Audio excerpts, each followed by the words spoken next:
კიდევ ერთხელ მოგესალმებით, მადლობა რომ გვისმენთ მთელ საქართველოში და გვიყურებთ პლატფორმებზე იმედიჯი, My Video-ჯი, ასევე მაგთის IP ტელევიზიით 53 არხზე, რადიო იმედის Facebook გვერდზე, YouTube არხზე, ტელეკომპანია იმედის YouTube არხზე, რომელსაც მილიონზე მეტი გამომწერი ყავს.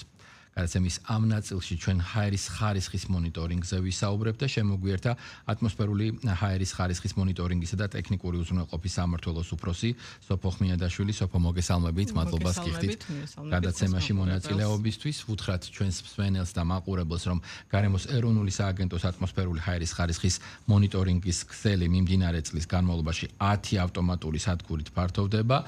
ეს მნიშვნელოვან შესაძლებლობებს ქმნის და მოდით თქვენ აგვიხსენით, რატომ არის ამ პროცესის გაძლიერება საჭირო და საბოლოო ჯამში მონიტორინგთან დაკავშირებით რამდენად უფრო სრულყოფილ, ასე ვთქვათ, სურათს გვაძლევს. მადლობას გიხდით მოწვევისთვის. დავიწყებ იქიდან, რომ გარემოს ეროვნული სააგენტო ატმოსფერული ჰაერის ხარისხის მონიტორინგს ახორციელებს დღესდღეობით 15 ავტომატური სადგურის საშუალებით და 3 მობილური სადგურის საშუალებით. ასევე არის ჰაერის ხარისხის მონიტორინგი ხორციელდება ინდიკატორული გაზომვებით, რომლებიც წელიწადში 4-ჯერ, მარტში, ივნისში და ივლისში ხდება სპეციალური მილაკების განთავსება და 2 კვირის განმავლობაში განთავსებულია წინასწარ შერჩეულ ლოკაციებზე და შემდეგ ხდება მისი გაგზავნა და ანალიზი დიდი ბრიტანეთის აკრედიტირებულ ლაბორატორიაში. წეგან ახსენეთ 10 ავტომატური სადგურიო, ჩვენი ესე იგი მონიტორინგი სისტემა ავტომატური სადგურები იზრდება მონიტორინგი და გვემატება 10 ახალი ავტომატური სადგური როკავშირის მხარდაჭერით. ესე იგი ეს არის დადგენილება ასეთი საქართველოს მთავრობის დადგენილება, რომელიც ადგენს მინიმალურ სტანდარტულ ესე იგი სტანდარტული სადგურების რაოდენობას და ეს იქნება უკვე 10 სადგურიც რო დაგვემატება მინიმალური რაოდენობა, რაც საჭიროა მონიტორინგი ქვეყნის მასშტაბით განხორციელდეს. როდესაც საუბრობთ ჰაერის ხარისხზე, თავისთავად ხვდებით, რომ ეს სასიცოცხლოდ მნიშვნელოვანია თითოეული ჩვენთაგანისთვის, მაგრამ იმ ეპოქაში, სადაც ვცხოვრობთ, მუდმივი განაშენიანების, ურბანული, ასე ვთქვათ, განვითარების მხრივ ხშირად გარკვეულ კითხვის ნიშნებს ბადებს და აჩენს ხოლმე. მოდით გვითხარით რეალურად ამ შესაძლებლობებს, ამ სისტემას რისი გაზომვა შეუძლია და რომ ახსნათ ძალიან მარტივად, რა ვთქვათ ინფორმაციაზე გვაქვს წვდომა, როდესაც თქვენ აქვეყნებთ კონკრეტულ მონაცემებს. ესე იგი მე ვახსენე ავტომატური სადგურები და დავაკონკრეტებ, რომ აი ამ ჩვენს ავტომატურ სადგურებზე განთავსებულია თანამედროვე სტანდარტების შესაბამისი აირანალიზატორები და მათი საშუალებით იზომება ისეთი დამაბინძურებლები, როგორიც არის აზოტის დიოქსიდი, მტვრის მყარი ნაწილაკები, ოზონი, ნახშირბადის მონოქსიდი და გოგირდის დიოქსიდი. ასევე ამ სადგურებში განთავსებულია ეგრეთ წოდებული გრავიმეტრული ხელსაწყო, რომლის საშუალებითაც ხდება ნიმუშების აღება ფილტრებზე. ეს იგზავნება შემდეგ ლაბორატორიაში. ლაბორატორია ეკუთვნის ასევე გარემოს ეროვნული სააგენტოს და არის აკრედიტირებული და იქ ხდება უკვე მძიმე მეტალების და ბენზოპირენის განსაზღვრა. ყველა ეს მიღებული შედეგი შეგვიძლია ვიხილოთ, არის ასეთი პორტალი ER.gov.g, რომელსაც 24 საათის განმავლობაში ნებისმიერ დაინტერესებულ პირს აქვს შესაძლებლობა შევიდეს ამ საიტზე და ნახოს მონაცემები, საათობრივი მონაცემები, რომლებიც სადგურიდან მიეწოდება და ონლაინ რეჟიმში აისახება ამ პორტალზე და ასევე ყოველთვიურად ბიულეტინების და წელიწადების სახით მიღებული მონაცემები ქვეყნდება გარემოს ეროვნული სააგენტოს ვებგვერდზე. კი ბატონო, ანუ ეს ინფორმაცია ჩვენ გვაძლევს სრულ სურათს კონკრეტული, ვთქვათ, ადგილი, ლოკაცია არის თუ არა დაბინძურებული და რა მახასიათებლები აქვს, ვთქვათ, ამას. რომელი კომპონენტებია დაბინძურებული, რომელ ლოკაციებზე აღმოჩნდა ეს დაბინძურებები, იქ ვახსენე ინდიკატორული გაზომვებით, აი წელს უკვე 2026 წელს გვექნება 58 ქალაქში ეს ინდიკატორული გაზომვა, 2025 წელს 32 ქალაქში გქონდა, ანუ აქაც დადია ჩვენი მონიტორინგი და შესაბამისად აი ამ ყველა მონაცემის საფუძველზე წინასწარ შერჩეული ლოკაციებია, სადგურებიც ვიცით, სად არის განთავსებული და ვიღებთ ასე ვთქვათ შედეგს, სად რა გადაჭარბებები დაფიქსირდა. აი როგორ ვარჩევთ, ვთქვათ, იგივეს 10 ავტომატური სადგური სად უნდა განთავსდეს? იგივე ეს ინდიკატორული ვთქვათ მაჩვენებელი სად უნდა გაიზომოს. ეს როგორ დგინდება? დადგენილების შესაბამისად, სადაც არის მითითებული, რა ტიპის სადგური სად უნდა გაიზომოს, სად უნდა დაიდგას, როგორი ტიპის სადგური უნდა დაიდგას და ამის მიხედვით არის შერჩეული ყველა ის ლოკაცია, რომელიც ამჟამად გვაქვს და რომელიც იქვექნება მომავალში. კი ბატონო. მოდით ახლა თქვენ ჩვენ მსმენელს რომ უფრო გავუმარტივოთ საქმე, გითხარით ვთქვათ ამ მონიტორინგის შემდეგ მიღებული რეგულაციების საკითხი როგორ მუშაობს რეალურ პრაქტიკაში. როდესაც კონკრეტულ ვთქვათ ინფორმაციას ვავრცელებთ, ხშირად არის ხოლმე ეს ვთქვათ ახსნა განმარტების, მითქმა-მოთქმის თემა, ცოცხალი პროცესია და ხვდებით რომ შეიძლება მსგავსი რამ მოხდეს, მაგრამ შემდეგ უკვე როდესაც შემდეგი ეტაპია, ვთქვათ გარკვეული რეგულაციები შემოდის, როგორც მექანიზმი მთელ სამ ჯაჭვში, როგორ მუშაობს საერთო სურათისთვის, რამდენად მნიშვნელოვანია რომ იმას, რასაც ვხედავთ, ის რაც იზომება საბოლოო ჯამში მის აღმოსაფხრელად, დასარეგულირებლად, სწორედ რეგულაციების ნაწილი როგორ გეხმარებათ, ასე ვთქვათ, როგორ გეშველებათ. ჩვენ ესე იგი გარემოს ეროვნული სააგენტოსი, ანუ ჩვენი დეპარტამენტის და აწეღანახსენეთ ჩვენი სამმართველოს კონკრეტულად ფუნქცია არის მონიტორინგი და შედეგების დადება. უკვე შემდეგი ეტაპი ეს არის აქ ერთვებიან სხვადასხვა სტრუქტურები, შესაბამისი სტრუქტურები, რომელთაც გამოაქვთ აი შესაბამისი რეგულაციები, რასაც ვიღებთ. ეხლა ჩვენი მონიტორინგი უნდა გააგრძელდეს, რომ მიღებული რეგულაციები რამდენად აისახება ჰაერის ხარისხის გაუმჯობესებას, რამდენად დავინახავთ ამ ჰაერის ხარისხის დიახ. ეს რო გითხრათ, აი ვთქვათ ბოლო პერიოდის განმავლობაში. ბოლო პერიოდში რო გითხრათ, ასეთი მკვეთრი ცვლილებები არ არის, მაგრამ ისევ იგივე მდგომარეობა ძირითად გამოწვევას ისევ წარმოადგენს მტვრის-მყარი ნაწილაკები და აზოტის დიოქსიდი. და ყველაზე უფრო მეტად რა არის განმაპირობებელი, ვთქვათ, ფაქტორები, რითაც ისინი წარმოიქმნება. ჩვენ გვახსოვს კარგად, შემოდგომა იყო, მე მგონი, თქვენც იყავით ჩვენთან გადაცემაში სტუმრად, როდესაც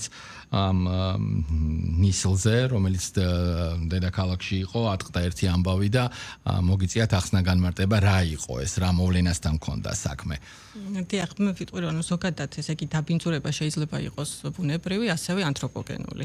აი ეს თქვენ რაც ახსენეთ ნოემბრის თვეში და კიდევ ფიქსირდება ხოლმე ოღონდ მცირე პერიოდებით და ამიტომ ეს არ არის ხოლმე აღარ ამახვილებს საზოგადოებაც ამაზე ყურადღებას. ეს არის უდაბნო წყლის მასების გადაადგილებით გამოწვეული მტვრის ნაწილაკების მომატება. და შესაბამისად ჩვენ პორტალი ვახსენეთ წეღან ყოველთვის, როდესაც მაღალი კონცენტრაციები ფიქსირდება ამ მტვრის-მყარი ნაწილაკების, გადავამოწმებთ ჰიდროლოგიის დეპარტამენტია ჩვენთან სააგენტოში, რომლებიც გვიდასტურებენ შემდეგ, რომ ეს ნამდვილად არის გამოწვეული ამ მყარი ნაწილაკების მატება უდაბნოს მტვრის მასების გადაადგილებით და შემდეგ შესაბამის განცხადებას ვდებთ ხოლმე პორტალზე და ნოემბრის თვე აღნიშნეთ და მართლაც აი ამ ასეთი ხანგრძლივი შემოჭრა მე პირადად არ მახსოვს, ეს იყო თითქმის 1 თვის განმავლობაში გაგრძელდა და შემდეგ იყო კიდევ მცირე 2 დღიანი, 3 დღიანი შემოჭრები, რომლებიც ასევე ნიუსის სახით იდება ხოლმე პორტალზე, თუმცა ეს დღესდღეობით ვთქვათ, რომ სულთაა ჩვენი არ არის. კი ბატონო. რომ აგვიხსნათ ასევე ხარისხის თვალსაზრისით ყველაზე უკეთესი მდგომარეობა სად არის და რა განაპირობებს ამას. ნუ ხა თავისთავად ძალიან მარტივია, რომ მივხვდეთ, რომ სადაც ვთქვათ ნაკლები დამაბინძურებელი ფაქტორია, სადაც მეტი სიმწვანეა, სადღაც მთაში, ტყეში ალბათ თეორიულად ეს ხარისხი უფრო ჯანსაღი უნდა იყოს. დიახ, ზოგადად ანუ კარგი ჰაერი, სადაც განიავება კარგად ხდება, იქ უფრო კარგი ჰაერია. ჩვენი მონაცემების საფუძველზე შეგვიძლია ვთქვათ, რომ ყველაზე მეტად გადაჭარბებები ფიქსირდება, იქ სადაც ტრანსპორტი გადაჭარბებული მოძრაობა შეინიშნება, ასევე მჭიდროდ დასახლებულ ქალაქებში, სადაც განაშენიანება არის, დიდი განაშენიანება არის, ძირითადად იქ უფრო მეტად ფიქსირდება ხოლმე აი დამაბინძურებლები, რომლებიც ვახსენებთ, ავტომატური სხვარი ნაწილაკები და აზოტის დიოქსიდის გადაჭარბებები. ესე იგი, უნდა აღინიშნოს, რომ როგორც ვთქვით, არსებობს 18 სადგური ხარისხის მონიტორინგის ატმოსფერული ქალაქშია ეს განთავსებული, წეგან არ მithქვავს, ეს არის თბილისში, ქუთაისში, ბათუმში, რუსთავში, თელავში, ახალციხეში, მესტიასა და ზუგდიდში და ახლა შემდეგი 10 სადგური 10 ქალაქში დაგვემატება. კიდევ დამატებით. რომელი ქალაქებია? ეს არის ზესტაფონი, ზესტაფონში 2 სადგური გვექნება, სამრეწველო და ფონური. ასევე იქნება გორში, სიღნაღში, ბოლნისში, ჭიათურაში და მგონი რამდენი არ გამომჩა.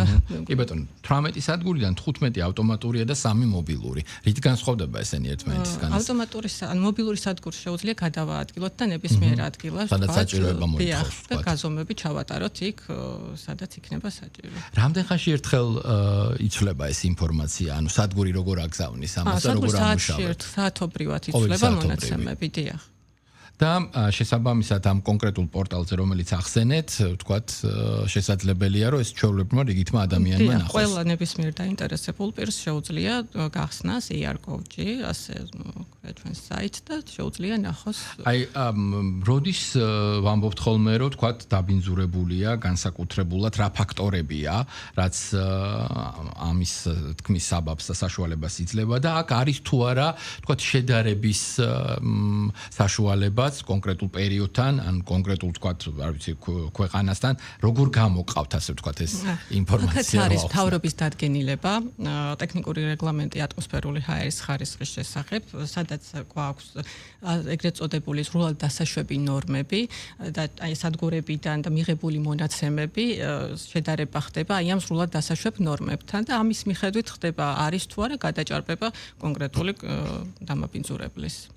და დროს თუ ვადარებთ შარშანდელ იგივე პერიოდს ვთქვათ. არის ხოლმე სტატისტიკას ვაკეთებთ, მაგალითად 5 წლიანს, აი როგორ მიმდინარეობდა თქვათ რა იყო 21 წელს და 21 წლიდან მოყოლებული, არის ხოლმე ამის ნახვაც, აი ვახსენე წეგან წელიწადები, იქაც არის გვაქვს ჩადებული. სოფოს სეზონები თუ მოქმედებს დამაბინძურების ფაქტორებზე, მაგალითად ჰაერის სიჯანსაღებ, თქვათ შემოდგომაზე გაზაფხულზე უფრო უკეთესია თუ ზოგადად ესე რომ ვთქვათ სეზონურად ყველაფერი რატო გონია რომ ზაფხულში როდესაც ყველაფერი ჩახუჭულია მაგალითად ხო ჰაერი შეიძლება უფრო არა მასე ვერ ვიტყვით რომ მაინც აი ზაფხულში მეტად არის დაბინძურება ან რომელიმე სეზონზე არა ესე არ არის სეზონურად ქვეყნის მასშტაბს თუ გავითვალისწინებთ და სხვა ვთქვათ ქვეყნებს შევედარებით საერთო სურათი როგორია ამ კუთხით საერთო სურათი, ანუ ზოგადად ჩვენი მონიტორინგის სისტემა მიდის იქეთ, რომ გაუთანაბრდეს და იყოს ისეთივე, როგორიც არის, თქვათ, ევროპული სტანდარტების შესაბამისი მონიტორინგის სისტემა გქონდეს და ვცდილობთ, რომ ვიყოთ მოწინავენი, დღესდღეობით ყველამ ვიცით, რომ არ გვაქვს, თქვათ, ის შედეგი, რომ პირველები ვიყოთ და ძალიან სუფთა ჰაერი გქონდეს, თუმცა მიმდინარეობს რიგი ღონისძიებები, რომ დროთა განმავლობაში მივიდეთ. ხო, მთელი ჯაჭვია, რომელმაც უნდა იმუშაოს ამ შედეგისთვის. დიდი მადლობა, წარმატებებს გისურვებთ.